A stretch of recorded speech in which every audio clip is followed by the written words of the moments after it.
Merhaba Küt TV'nin araştıran insanları. Sultan II. Murat Hanoğlu Fatih Sultan Mehmet Han. Dünya tarih sahnesine çıkmış belki de en sıra dışı kişilerden bir tanesi. Dünya görüşüyle, felsefesiyle ve yaptıklarıyla tüm dünyaya damgasını vurmayı başarmış eşsiz bir hükümdar. Ondan bize geriye kalanlardan bir tanesi ise öyle günlük hayatta her zaman rastlayamayacağımız gizemlere konu olan özel bir kılıç. İşte ilk defa Küt TV ekranlarından deşifre edeceğimiz bu kılıcın hikayesini paylaşacağımız bir videoyla sizlerle beraberiz.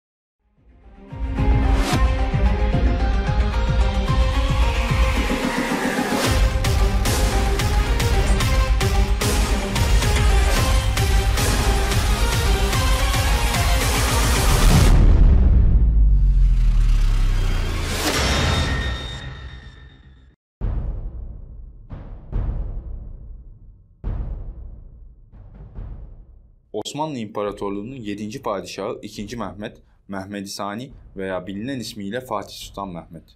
Avrupa'da tanınan adıyla Grand Turco veya Türk-Karım Emperor. Vefatına kadar 32 sene boyunca hüküm sürmüş ve hüküm süresince 1000 yıllık bir imparatorluğa son vermiş, Orta Çağ'ın bitmesi ve Yeni Çağ'ın başlamasına vesile olmuştur. 2. Mehmet, 30 Mart 1432 tarihinde Edirne Osmanlı İmparatorluğu'nda dünyaya geldi. 2 yaşına kadar Edirne'de kaldıktan sonra küçük abi Alaaddin'le birlikte büyük abisi Ahmet'in Sancakbeyi olduğu Amasya'ya gitti. Abisi Ahmet vefat ettikten sonra Şehzade Mehmet burada Sancakbeyi oldu. Diğer abisi de Saruhan Sancakbeyi oldu. Eğitimi için çeşitli hocalar görevlendirildi. Haylaz bir çocuk olduğu için eğitimi kolay olmadı. Babası Sultan II. Murat, heybetli ve otoriter bir alim olan Molla Gürani'yi "Eti senin kemiği benim" kabiliğinden görevlendirdi.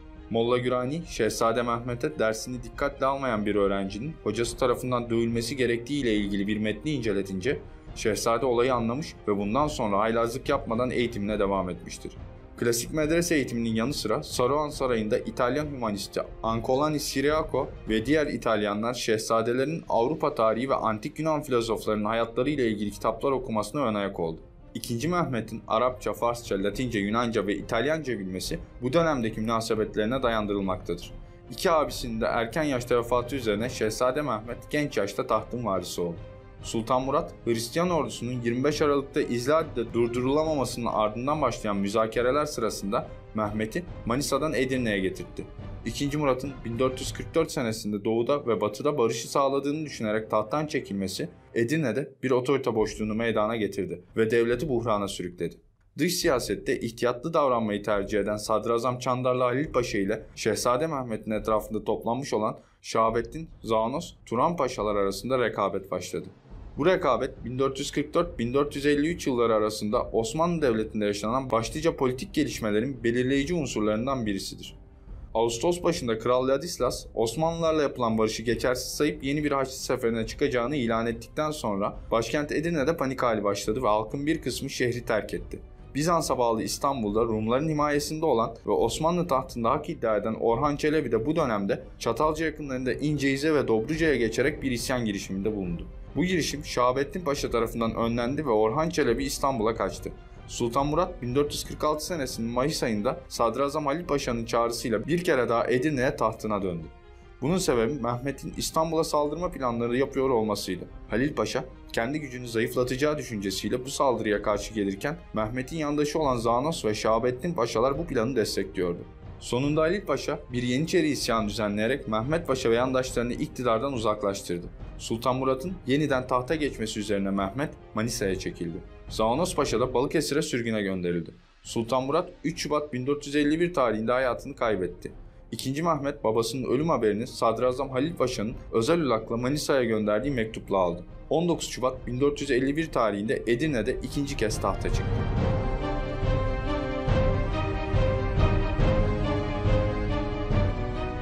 Sultan Mehmet'in ilk hedefi Tuna'nın güney tarafındaki Balkan toprakları ile Fırat'ın batısındaki Anadolu topraklarını alarak büyük dedesi Yıldırım Beyazıt'ın oluşturmaya çalıştığı merkeziyetçi imparatorluğu kurmaktı.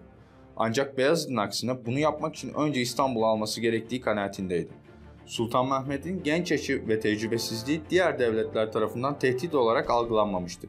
Bu görüş sadece Hristiyanlar için değil, Anadolu'daki beylikler için de böyleydi. Tahta geçmesinin ardından Karamanlılar yerel beylikleri yeniden diriltmek üzere ayaklandırdılar ve Seydişehir ile Akşehir'i ele geçirdiler. Bunun üzerine 1451'in yazında 2. Mehmet Anadolu'ya geçti ve kısa sürede bu isyanı bastırdı. İstanbul mutlaka fetholacaktır. Onu fetheden komutan ne güzel komutan. O ordu ne güzel ordudur. Sultan Mehmet, İstanbul kuşatmasının hazırlıklarına 1451 senesinin sonlarına doğru başladı. Evvela Boğaz'ın Anadolu yakasında büyük dedesi Sultan Beyazıt'ın inmeleri için bir kere daha elçilerini gönderdi. Ancak Sultan Mehmet elçileri yine reddetti. Bunun anlamı savaştı. Rumeli Hisarı 1452 senesinin Ağustos ayında tamamlandıktan sonra Boğaz'ın kontrolü Osmanlıların eline geçmiş oldu. 1452 senesinin sonlarına doğru ödeme yapmayı reddeden bir Venedik gemisi batırılmış, kaptanı ve tayfası tutuklanmıştı. Söz konusu toplar Erdelli Urban adında bir top dökümcüsü tarafından yapılmıştı. Sultan Mehmet kendisinden İstanbul'un surlarını yıkabilecek güçte bir top yapıp yapamayacağını sorduğunda ne İstanbul'un ne de Babil'in surlarının karşı koyamayacağı bir top yapabileceğini söylemişti. Bu gelişmeler karşısında yenilme korkusu yaşayan İmparator Konstantinos, Papa ve İtalyan şehirlerinden umutsuzca yardım talebinde bulundu. Ama bunlar sonuçsuz kaldı. Yalnızca Cenova 1452 senesinin Kasım ayında yardım göndermeye karar verdi ve Giovanni Giustiniano komutasında 700 asker taşıyan Ceneviz kasırgaları 26 Ocak 1453 tarihinde İstanbul'a vardı. Sultan Mehmet yalnızca karadan kuşatmanın yeterli olmayacağını düşünerek bir donanma hazırlatmıştı. Bu donanma bahar aylarında Boğaz'ın Marmara girişine vardı. Daha sonra da karadan kaydırılarak Haliç'e indirildi. İlk saldırı 6 Nisan sabahı başladı. Kuşatma aralıklı çatışmalarla 53 gün sürdü. Osmanlı ordusu 29 Mayıs'ın ilk saatlerinde başlattıkları son taarruzu 3 dalga halinde gerçekleştirdiler. İlk 2 saat boyunca başıbozuklar surlara saldırdılar. Ardından Anadolu birlikleri onların yerini aldı. Son olarak öldürücü darbeyi vurmak üzere Yeniçeriler devreye girdi ve akabinde İstanbul düştü. O artık Fatih Sultan Mehmet oldu. Ayasofya'yı camiye çevirerek burada şükür namazı kıldı. Fatih Sultan Mehmet 1481 yılında Ordu Hümayun'la yeni bir sefere çıktı. Bu sefer sırasında Gebze dolaylarında çadırındayken ani bir şekilde hastalandı. Hastalığının gut olduğu sanılsa da kahir ekseriyette zehirlendiği görüşü hemfikirdir. Fatih Sultan Mehmet 3 Mayıs 1481 tarihinde 49 yaşında vefat etti. Günümüzde bizlere bıraktığı eşsiz eserler ve güzel İstanbul dışında Topkapı Sarayı'nda sergilenen şahsına ait eşsiz bir kılıç vardır. Fakat ne yazık ki bu eşsiz kılıç hakkında çok az bilgiye sahibiz. Ve halk bu kılıç hakkındaki gerçeklerden habersizdir. İşte bu kılıç hakkında ilk kez Küt TV ekranlarından izleyeceğiniz gizli gerçekler. Kılıç, çelik, balık dişi, demir ve altından çeliğe su verme tekniğiyle yapılmıştır. Uzunluğu 125 santim, ağırlığı ise 7 kilogramdır ki bu ağırlık ve uzunlukta bir kılıcı savaşlarda tek elle kullanıldığını düşünecek olursak burada Fatih'in nedenli güçlü ve iri yarı olduğunu anlamamız zor olmaz. Orta Asya, göçebe Türk boylarının kullandığı kılıçlar esas alınarak dizayn edilmiştir. Kılıcın demiri Mekke yakınlarında kutsal bir bölgede Kılıcın demiri ise Mekke yakınlarında kutsal bir bölgede yer alan madenden çıkartılmıştır. Bu madenden çıkan demirin özelliği ise elektromanyetik bir alana sahip olmasıdır ve bu demir çeşidi dünyada sadece bu madenden çıkartılmaktadır. Dolayısıyla kılıç da elektromanyetik bir alana sahiptir. Çeliğe verilen su ise yine Mekke'de bulunan ve cennetten indirildiğine inanılan zemzem suyu ile verilmiştir. Üzerinde ise tılsım şeklinde özel bir dua yer almaktadır. Bu dua Akşemseddin tarafından hazırlanmış olup hesaplanan özel bir saatte kılıca nakşedilmiş bir tür veftir. Günümüz Türkçesiyle karşılığı Bismillahirrahmanirrahim. Hak dinin bağlarını parıltılı ve açık harfli ayetlerle ve kesin ve parlak kılıçlarla güçlendiren Yüce Allah'a hamdolsun. Salat ve selam en güzel fesih sözlerle vasfedilen Hz. Muhammed ve Ehl-i Beyt'ine olsun. Allah'ım, dinin erkanlarını yüceltmek için mücadele eden gazi ve mücahitlerin sultanı, cihat için çekilen kesin kılıç olan Sultan Murat Han'ın oğlu Mehmet Han'a güç ver ve kılıcının kanını şeriat düşmanlarının boynunda, kaleminin mürekkebinde alimlerin Rabbinin inayetinde eyle. O, Sultan Osman Han'ın oğlu, Orhan Han'ın oğlu, Murat Han'ın oğlu, Beyazıt Han'ın oğlu Mehmet Han'dır. Allah onların mezarlarının toprağını gazilerin kılıçlarından akan saf su ile sulasın ve kılıçların gölgesi altında olan cennette mekanları eylesin. Amin ya Rabbül Alemin.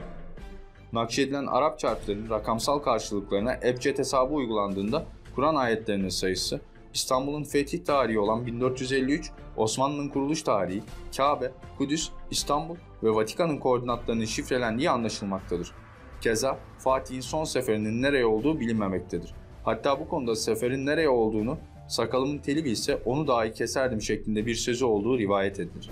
Fakat kılıçta koordinatları verilen yerlere baktığımızda Kudüs, Mekke ve İstanbul zaten Osmanlı'nın kontrolü altındadır. Şu hususta sadece Vatikan ele geçirilmemiştir. Bu yüzden de işte bu son seferin Vatikan olduğu düşünülmekte, tarihçiler tarafından da zaman zaman bu teori dillendirilmektedir. Tüm soru, görüş ve önerileriniz için bana Instagram hesabından ulaşabilirsiniz.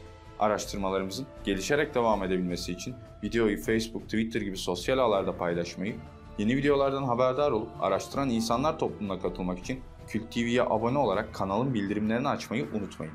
Gelecek videoda görüşünceye kadar hoşça kalın araştıran insanlar.